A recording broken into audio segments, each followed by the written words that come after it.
అంటే ఇంకోటేంటంటే, మీరు అన్నది వాస్తవానికి ఇప్పుడు ఈక్వాలిటీ గురించి మనం డిస్కస్ చేస్తే డెఫినెట్‌గా మంచు లక్ష్మి గారున్నారు. బట్ ఆవిడ కొన్ని ఒక ఇంటర్వ్యూస్‌లో ఏమన్నదంటే, నేను ఫస్ట్ ఆఫ్ ఆల్ నేనొచ్చి మంచు అని నేను పెట్టుకున్నాను. దాని తర్వాత విష్ణు, దాని తర్వాత మనోజ్ ఇద్దరు పెట్టుకున్నారు. సో, నేను అక్కడి నుంచెల్లి నేను తీసుకున్నాను అనే కోల ఆమె చెప్పుకుంటూ ఎప్పుడు వచ్చింది. సంగతి ఇది? ఎప్పటిదో గతంలో. అంటే ఈక్వాలిటీ అంటే మీరొక ఇందాక కొన్ని వర్డ్స్ చెప్పారు. సో, దాని గురించి ఏం చెప్తారు? అంటే సమానమే అని కూడా అంటున్నారు ఆ, కదా! ఆ, అదే అదే అదేంటంటే నేను అడిగేది ఇప్పుడు పేట్రియార్కిల్ సొసైటీ నేను ఇంకా బెటర్గా అయ్యేదాన్ని. అసలు వీళ్ళు ముగ్గురు మగాళ్ళు, మా నాన్న, విష్ణు, లేకపోతే మనోజు, వీళ్ళందరూ కూడా నన్ను కొంత కట్టడి చేయడం వల్ల నేను, లేకపోతే నేను ఇంకా ఎక్కడో ఉండేదాన్ని అన్నట్టుగా ఆవిడ చెప్తున్నారు. అందుకే నేను ఈ బాబులు గీబులు తీసేసి నేను లక్ష్మీ మంచు అని పెట్టుకున్నాను. ఆ ఇంటి పేరు నేను పెట్టుకున్న తర్వాత వీళ్ళు పెట్టుకున్నారు. పేట్రియార్కల్ సొసైటీ నాకు ఆవిడకి నచ్చదనే విషయం ఆవిడ చెప్పకనే చెప్తున్నప్పుడు నేను అడిగేది ఏంటంటే, మరి మీ నాన్న ఇంటి పేరు ఎందుకు పెట్టుకున్నారు? మీ అమ్మ ఇంటి పేరు పెట్టుకోవచ్చు కదా మీరు.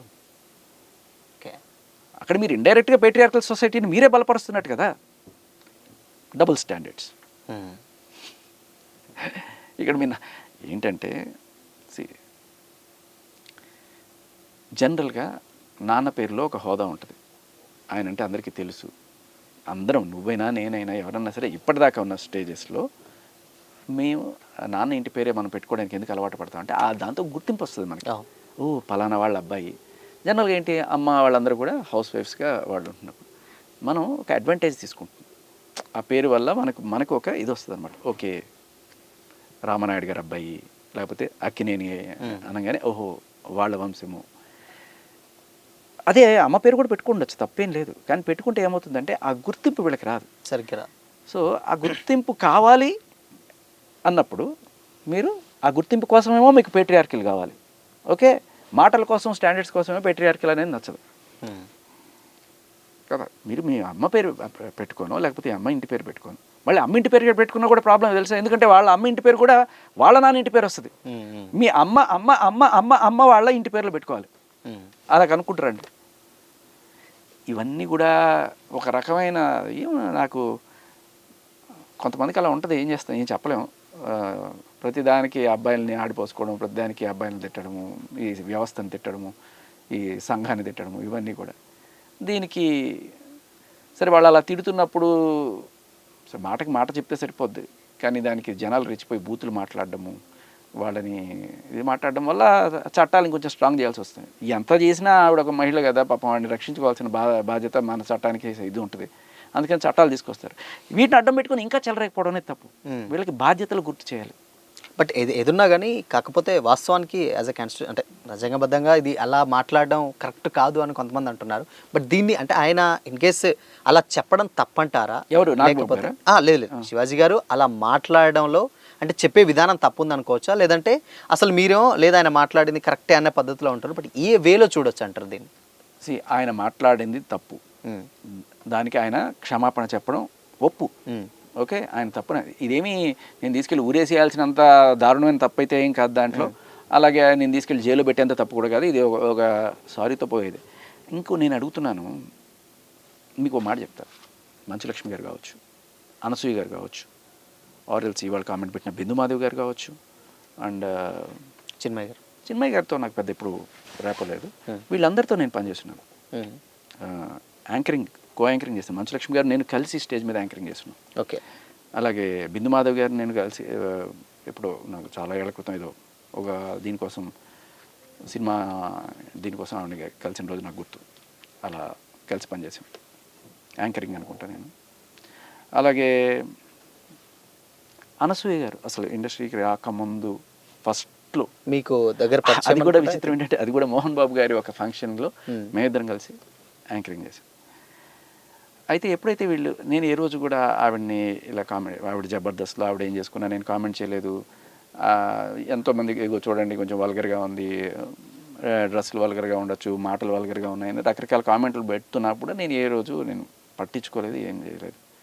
ఓకే, వాళ్ళ ఛాయిస్ అని నేను వదిలేసాను. ఒకవేళ ఇటువంటిది ఏదైనా జరిగినా కూడా నేనేం చేస్తాను, నాకున్న పర్సనల్ ర్యాప్తో నేను ఫోన్ చేసి ఏంటి మేడం అలా మాట్లాడారు, ఏంటి మా ఇలా మాట్లాడారు, చూసుకోండి జనాల్లో బ్యాక్లాష్ వస్తుంది, జాగ్రత్త అని చెప్తాం. అలాగే శివాజీ గారు కూడా వీళ్ళకి సోదర సమానుడే అవును కదా. ఒకవేళ వాళ్ళకి హర్ట్ అయ్యింటే ఏంటి భయ ఇట్లా మాట్లాడేసేవో అని చెప్పి మంచులక్ష్మి గారైనా, లేకపోతే ఝాన్సీ లక్ష్మి గారైనా, లేకపోతే ఈ అనసూయ గారైనా ఫోన్ చేసి ఓ మాట చెప్పుండొచ్చు శివాజీ గారికి, మీరు అలా మాట్లాడడం పద్ధతి కాదండి అంటే ఆయన ఎలాగో సారీ చెప్పేవాడు. కానీ they choose the other route. అంటే ఒక మనిషి కెరీర్ని నాశనం చేయాలి అని చెప్పి ఆయనకి మా అసోసియేషన్లో వీళ్ళందరూ కంప్లైంట్ ఇచ్చారు. కంప్లీట్ ఇచ్చారా? ఇచ్చారు. మా అసోసియేషన్ ఇంకా చూపిస్తాను. ఓకే. ఏ రేంజ్లో ఉంది ఒక హేట్రెడ్ మగాళ్ళ మీద. ఒక మాట మాట్లాడిన దానికి వాడి కెరీరే నాశనం చేసేయడం, లేనిపోని పోక్సో కేసులు పెట్టడం మనం చూసాం కదా జానీ మాస్టర్ మీద. ఇలా రకరకాలుగా అంటే అలుసు.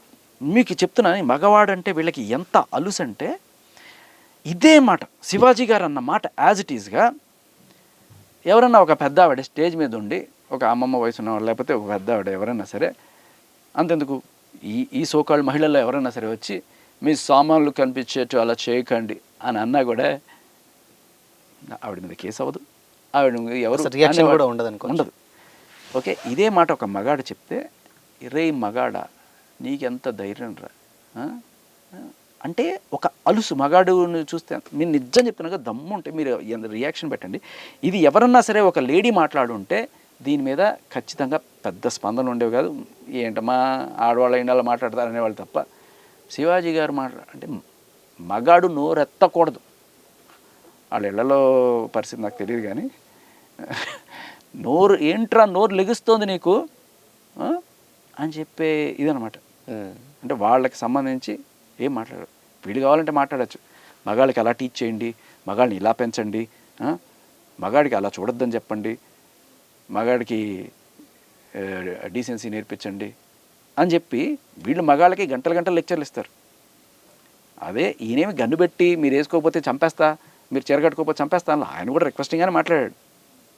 అమ్మ పద్ధతిగా చీర కట్టుకోవడంలో ఉండేది అందము, అలాగే కట్టుకోండి, చీర కట్టుకోకపోతే మంగపతి వచ్చి మిమ్మల్ని అందరినీ చావచెత్త కొట్టాడు నేను ఏం చెప్పలేదు. ఆయన క్యాజువల్గా చెప్పాడు.